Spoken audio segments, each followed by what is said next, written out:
I'm Briggs. We are briefly obsessed today with Osiris, a sci-fi action thriller from the director William Kaufman. And I'm here with my close childhood friend, Chris Hidden Valley Ranch, and my other very good friend, Rachel Adams, is here with us today. Thank you so much, Rachel, for coming on. And we're going to be talking about Osiris. Osiris is a sci-fi action thriller starring Linda Hamilton. Yes, the Terminator lady herself, Linda Hamilton. We're going to break down the most memeable moments, highlight the TikTok buzz, talk about cast, crew, and finish with a wild movie game. So, initial vibe check. What worked? What kind of movie is this really? We'll do it to whoever touches their nose last has to go first. All right, you gotta go first. All right. Well, personally, I really enjoyed the film. I saw that right away. It made a lot of sort of subtle callbacks and references to a lot of the other classic sci-fi films. So, sort of like, Star Wars, 1986, James Cameron's Aliens. A lot of films like that sort of came to mind. I feel like people who really enjoy those films are going to love Osiris. Absolutely. Yeah, that's great. Yeah, there was a lot of callbacks. The director, William Kaufman, said that he wanted to give a 90s, 80s vibe, like a throwback to those types of movies with practical effects and like just big like action thriller movies. So that's actually really exactly the type of vibe that I think that they were going for with this one. I really agree with everything you said. Chris, do you have anything? I will be honest, and I hate to, how it's going to come off. I wasn't the biggest fan of this movie. Uh-oh. Uh-oh. Uh, I thought the camera work was good. Like, that, you know, I got to give points there, but just the overall story and then some of the inconsistencies just kind of took me out of it. One of my biggest things, I was watching a couple of movies with a couple of my buddies that were in the military at the time, and they said one of the things that irks them in movies is no one reload. And ever since then, that has just kind of been a blaring thing in my head. It was almost like it was a symbol of death. The only time someone really reloaded in the movie is if they were about to die. Oh my gosh. Yeah. I've never thought about that. Now I'm going to Yeah. think about that. Yeah. I'm sorry if I ruin movies for you, but it's one of those things. And then, like, the main thing with the story is, like, with Linda Hamilton's character, how was she surviving on the ship? Yeah. How did she survive that long? They got a bunch of bodies hanging from the rafters. There, That there's was like, they don't show like a water source or a food source. How was she surviving? And then, like, after taking out these aliens, what's their plan? I kind of see I see exactly what you're saying. I do feel that some of the dialogue and the storytelling in the movie may have been a bit lacking, but to go back on what we were saying earlier, I think the film is really supposed to be like, even down to like the alien costume, it's not like leaning on CGI and like, it's more a practical effects movie. It's supposed to be more of call back to that time where things weren't as well dished out as they are now. You don't get into the details as much. You just sort of accept it and move on. I hate to put it like that, but I feel no, like but those movies were a bit simpler in that time, maybe. yeah, I really agree with that because it's some older action movies, like you didn't have to explain every detail, Everything. like, oh, like how this works and how that works. Like we're in the action, something's happening, some crazy explosion. Like I don't have to know why the Terminator's after this person or why they didn't just unplug the damn thing before it became sentient and like went back and killed everybody. Like it's here we are in the world. This is what's happening, and let's go from there. There's practical effects, there's gore, you're really feeling and living in the moment. I definitely like that vibe. And this director is his 12th movie, and a lot of the other ones before this is kind of one of his larger movies. A lot of the other ones before this one that he made were smaller budget. So this one, they spent at least $7 million, I think, filming in Louisiana and more, plus with marketing and everything else, and other stuff that's not listed right now. But it's like maybe like a 10, 15 mil movie, something somewhere around there. Not to quote exactly, but for a bigger film, I feel like there are certain things that he did really right, and it's so interesting to see when you watch these movies, like what's left on with dialogue or with how things are presented, where they focus where you see that money on screen, right? Like they obviously invested in those practical effects. It is a gorgeous looking movie. Like for the most part, it looks really, really good. And I think that really shows on screen. So I like that aspect. The next thing I wanted to ask you all about is, who do you think would, Chris, enjoy this movie? Sci-fi fans, action heads, indie thriller lovers? Who do you think, and this Rachel too, who do you think would be into this type of film? I would have to say someone who just, when they watch a movie, they just watch a movie for escapism, are looking for a good action flick or something like that, then I could definitely support that. Osiris is definitely aimed towards the sci-fi enthusiast. It's definitely sort of like he said, somebody who enjoys an action film. The film is very focused around tactical action, something that I'm personally not a huge fan of, but a lot of people are, and I think that's going to definitely be for those people. Also, people who are into movies that are about like military strategy, heavy weaponry usage, possibly even like dystopian future vibes. Oh, yeah. First of all, I really like the opening. I love it. For me, normally, for me, a good sign that a movie is going to be good is when it starts and there's no sound. There's just visually setting up a scene, like something's happening in the beginning of the movie and there's like no noise. They don't have to say anything. There's not like some voiceover, some exposition. Usually that's like a sign like, okay, I'm in for a good movie. And like the opening with the galaxy and like, the shooter, I think it looked really, really good. I liked that. But I think, if I could interject for a moment, I was going to say that was actually something I didn't particularly enjoy about the film. I'm more like a get to the chase, like what's going on. So like that really drawn out intro scene of, like it felt like 10 minutes long of just like fighting. I'm just like, all right, I need some story. Why do I care about these people fighting? Like what's going on? But once they did start getting into the action, I think it really picked up in a way that, kept me locked in, kept me interested as an audience member, kept me wanting more. So yeah, you're so right. That the beginning was so like they're just shooting people. I don't know what's going on. I don't know who they're shooting at. Like what is I looked it up and it was like Uzbekistanis. I was like, okay, all right. I mean that makes sense. But I was like just really like we get it. You're shooting people. Okay. Also, to call back on something else that you'd said, you mentioned the budget of the movie. I looked it up after you said that. The budget of the movie, because I looked it up before this, is $6.7 million. So when you put that into consideration, obviously a lot of that budget went into what you see on screen as far as visuals go, the costuming, the world creation was really beautiful, beautifully done in my opinion. But where it was lacking a little was the storytelling aspects. You can see where it was a little bit of a trade-off, but depending on the kind of moviegoer, you're looking to target, I think that could really work for some people. Memorable moments or one-liners or anything that anybody, I have one off the top of my head that I can think of, but if any of you guys want to go first. I had one I thought was really funny. It was like right after they get abducted and they thaw out of the carbonite. That's why I sort of referenced Star Wars. It's sort of like a carbonite substance. Oh yeah, it's kind of like that. Out of. Once that happens, there's always like that movie trope of the one guy in the horror films and everything who like freaks out and he's like, we gotta get out of here, right? So like the one guy immediately like starts freaking out and he just looks around and he's like, we gotta get out of here. It's like, well, no shit, dude, you're locked in a fucking alien. We all gotta get out of here, let's hold our fucking horses for a second. Excuse me. Let's hold our horses and, figure this out. You're so right. Literally like like shit, we all have to get out of here. We are all in here. None of us, this is not normal. Of course, we have to get out of here. Obviously. That's so true. Yeah. Moment I liked would be, I gotta admit, like it was kind of nice. Like one of the characters did have a small arc. The character you were talking about that was freaking out at the beginning, and then his last stand moment towards the end, where he sacrificed himself to try and keep the girl safe and all that. I thought, kind of enjoyed that moment.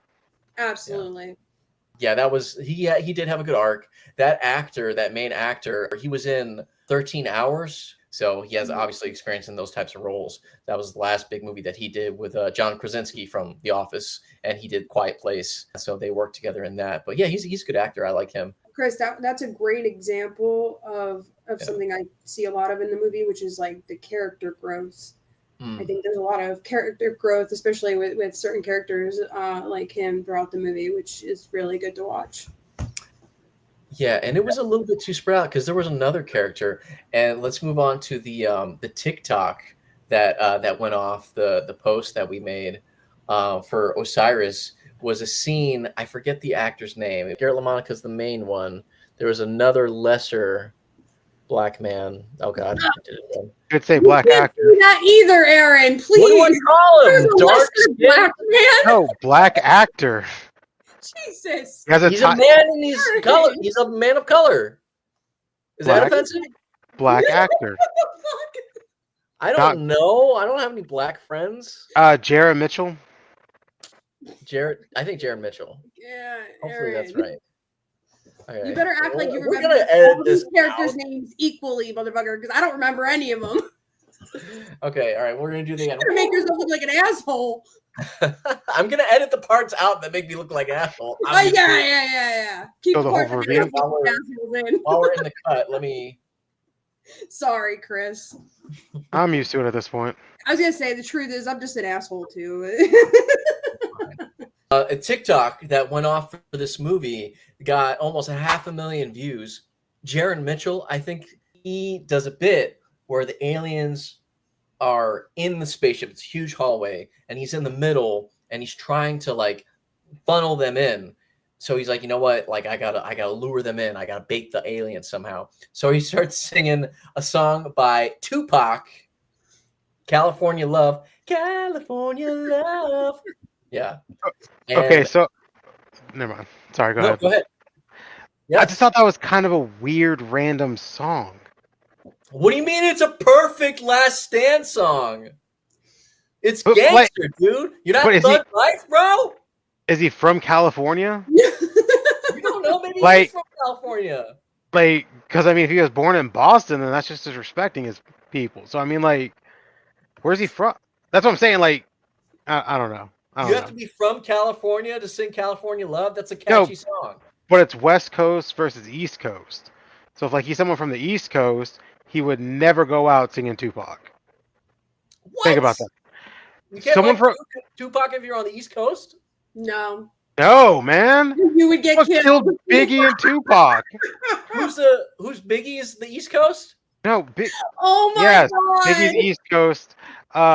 Tupac is West Coast. This is the biggest rivalry in like all of music history. You got several people killed. Wow. Aaron. Yeah. Learn something new every day. Yeah, the rumor is that Suge Knight found out Tupac and Biggie were actually going to squash their beef, so he took them both out. That's 'Cause the he would- rumor? That he would make more money off of them after they died instead of them being alive and being peaceful. That's crazy. That's a crazy bit of lure that you just dropped right there. Yeah. Yeah. I thought everyone knew that, Aaron. I don't, Aaron's know. very Everyone knew that. he's very I don't listen to Tell rap. me I listen to about it. Eminem is my rap knowledge. That's it. I know Eminem. That you should Charlie know listens that to more because rap than Eminem you. had massive beef with Suge Knight. That was like also another huge beef. I don't But know. like oh god, never mind. We're not getting into this. We're getting off track. We're We're going getting off off track. track. Let's come back. Power I will say it was beautiful. It did look really good. Yeah, visually it was That's great. where obviously that's where all the money went. Okay, Like, speaking on visuals, the aliens look like Nemesis. Yeah, they're definitely inspired. They look like Doom. They look like they look a little bit like the Halo guys with the shields. But anyways, people really loved the part where he's singing the Tupac song, California Love. It's got 500,000. They views on loved the TikTok. 2-minute TikTok. They loved that minute that TikTok. They loved it. They love it. They love it for whatever reason. It's catchy. I re-edited it and posted it a couple different times. It keeps killing. It's at like over 400,000 views and over 20, 30, 40,000 likes already. It's killing. It's definitely doing really well. That's gotten a lot of people to watch that movie. The director personally thanked me. He texted me this morning. He's like, "Hey, Aaron, my friend, will you please post this picture of blah blah blah?" I'm like, "Oh, we're friends now? Okay, William, can I call you Bill? You know, Billiam. Billiam." So that's great. The main actor, Max, his girlfriend, she found me on TikTok and she's like, "Hey," she's like, "Hey, my boyfriend's Max Martini. Did you work on Osiris?" And I thought it was just some, because like, okay, main actor's girlfriend's just gonna find me. Then I looked at her TikTok and she's doing like trends with him. He's like on the couch doing whatever. I was like, oh shoot, you're really his girlfriend. So I responded, and then now he's following me on Instagram and she follows me on TikTok because of course she's on TikTok, he's not. So that's cool. I don't know why I did that. I just wanted to name drop a little bit because this is like the smallest little bit of fame I'll probably ever have is that I have a couple. Your TikTok got all those views? Yeah, my TikTok. If you look at it right now, the only one that I've missed. I see all the other ones, but that I pinned it on top. It's got like 270K. Another one's got 40K. Another one's got 20. Get ready, you're about to have another view. Hold on. Oh yeah, here we go, baby. It's coming in hot. Oh my god. Yeah, it's doing really well. Oh, I did like it. Oh my god. Yeah, you were one of the first likes, Rachel. Thank you.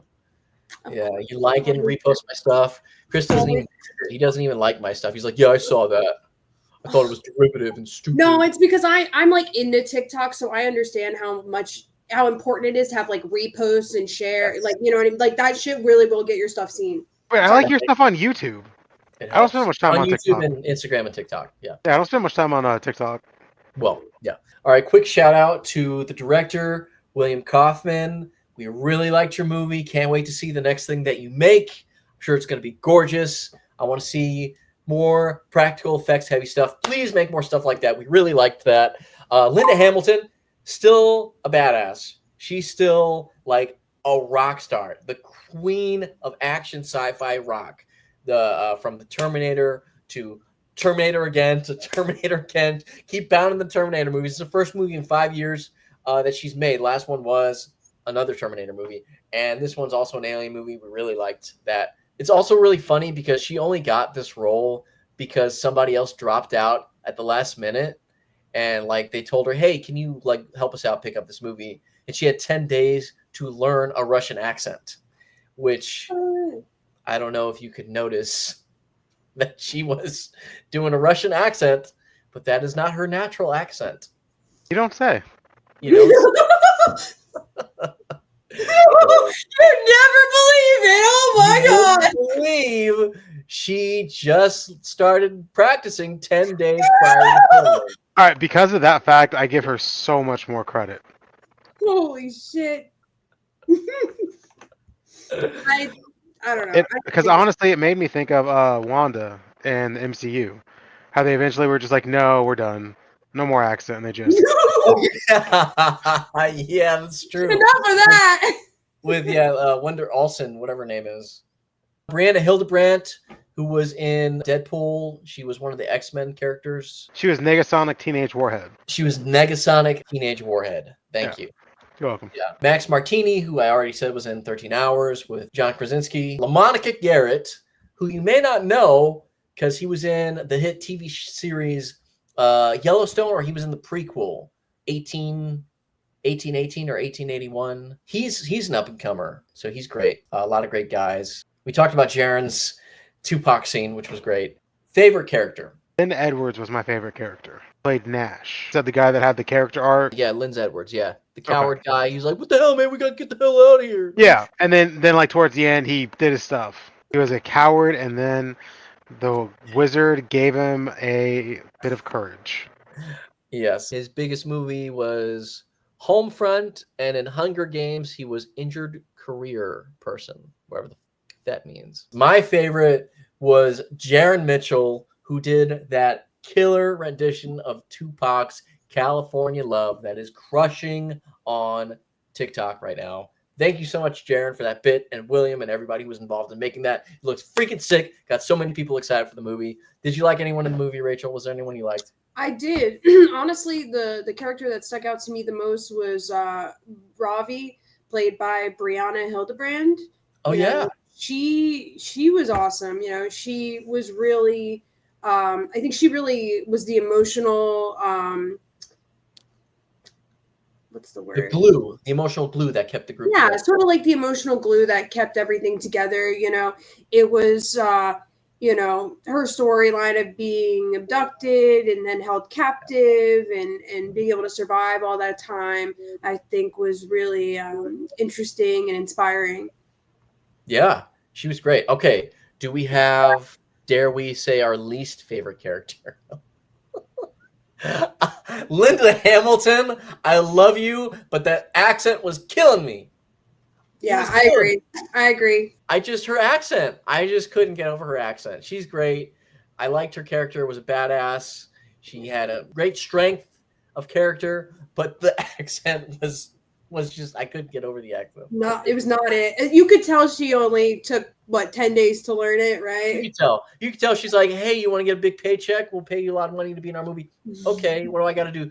Put on like a Russian accent. I don't do accents. I haven't done accents. I've been acting for 50 fucking years. I've never done an accent. You want me to learn an accent now at 70 years old in 10 days? Okay. But she got paid, so make your paper, boo-boo. I gotta say, for my least favorite, and there's a reason, was Reyes, Michael Irby. Yeah. I was so excited to see him. Barry is one of my favorite shows of all time, So good. and he just kills his role in that show. And he died off so quick. And I wanted just more of his character. I wanted to see him around more, and just he was gone. Sad. It is sad that he left us. Last thing that we will do, and then we'll call it. You have to think of a fake tagline for the movie. So I'll go first. This is like a little improv exercise. Fake tagline for Osiris. It's not Doomslayer, but it's close. I got one. You got one? Trapped, hunted, but unbroken. Ooh, okay. I like the dedication to the seriousness there. I do. I respect that. What do you got, Chris? Osiris, death is coming. Ooh, okay. Because he is the god of death in Egyptian mythology. Yeah. Really? Wow. Did you both know that? I didn't know that. Am I dumb? I mean, I helped you with your homework, and that's saying something. I mean, compared to us, Aaron, most people probably are, so it's okay. On a scale of 1 to 10, how memeable do you think this movie is? How easy do you think this movie would be to meme? I say that this movie is a solid like 7.5 on the meme scale. I think you can make a ton of memes out of this movie. I think there's a lot of practical alien like faces that you can. So I'm trying to think of like the memes I use in general conversation, and they're mostly like sarcastic comments, as you know by now. Maybe when he's getting like yanked out of the air vent and surprised look on his face, like I could go with that. Yeah, and then there's the moment where like they're sniping, the dude is sniping, and Brianna Hildebrandt's like shooting people, and he's like, all right, I like her. I kind of like that. Okay, I'll give you that one. I'm going to say that every day now. All the time. So I don't know really how to play this game because, Rachel, what's going to happen is whoever wins the game is going to get a limited edition NFT. I'm going to help you if you don't already have a crypto wallet. I'll help you set one up. It's free. It's very easy to take you just a couple minutes, and then you will have a limited NFT. This is a thing that I just created just for this game, just for fun. They're just like online Pokemon cards, NFTs, really all they are. So it's just for fun. I love Nobody a good gives a shit about it. It's just like a fun little gimmick, so you'll have one. Well, we could just give it to Miss Rachel for being her first time on the show. Miss Rachel, as a first-time guest on our show, we're not going to do the IMDb game. We are simply going to gift you a silver tier limited edition NFT related to this game. It is a one-of-one copy that you will receive in your crypto wallet. We use MetaMask. We use Bitcoin wallet. I will send it to you, and you will receive your special non-fungible token. For joining us today, thank you so much, Rachel, for joining us. I'm briefly obsessed on TikTok. I mean, you can usually find me under Hidden Valley or on Facebook. It's Chris Doc Ha Ha Ranch. My handle on Instagram is attack cat ready for combat. You have the coolest handle. You're just like my coolest friend. Sorry, Chris. That's fine. I'll take second place. We're here talking about Osiris. You can catch it. It's on Prime now. Also on Apple TV. You can rent it. You can buy it. Go watch Osiris. Thank you for joining us. That's it. We're done.